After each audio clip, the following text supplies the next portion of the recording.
ආයිබෝන් හැමෝටම AK Films SL අර YouTube නාලි දාලා ඇවිල්ලා තිබෙන්නේ ඌව වෙල්ලස්සට. මේ ඌව වෙල්ලස්ස ගැන කතා කරොත් එහෙම අපි මේ ඉන්නේ අද ලොකු ගම්මිරිස් වගාවක. ඉතින් මේ ගම්මිරිස් වගාව මම හිතන්නේ සෑහෙන දිනක් තියෙනවා මේ ගම්මිරිස් වගාවේ. ඉතින් ගම්මිරිස් ගොවියන්ට නිසි තැන ලබා දී යුතුයි. ඔවුන් දුක් මහන්සි විලා හිටාගත් ගම්මිරිස්සුයි මේ තිබෙන්නේ. බලන්න මේක මුදුන් වල පවා ගම්මිරිස් වෙනවා. උඹට පේනවා ඇති මම හිතන්නේ. ඈත අතීතේ ලන්දේසින් පෘතුගීසින් පවා මේ රන්වන් බිමට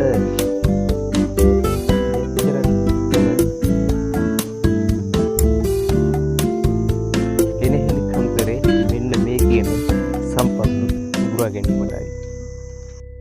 මම හිතන්නේ අත්වලින් වතුර ඇදලා තමයි ඔවුන් මේ ගම්මිරිස් වගාව මේ තත්ත්වයට ගෙන ආවේ.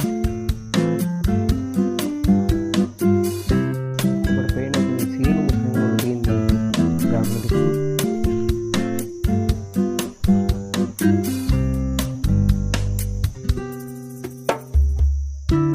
මේ බලන්න මේ ස්ථානයේ තියෙන සෑහෙන ගම්මිරිස් ප්‍රමාණය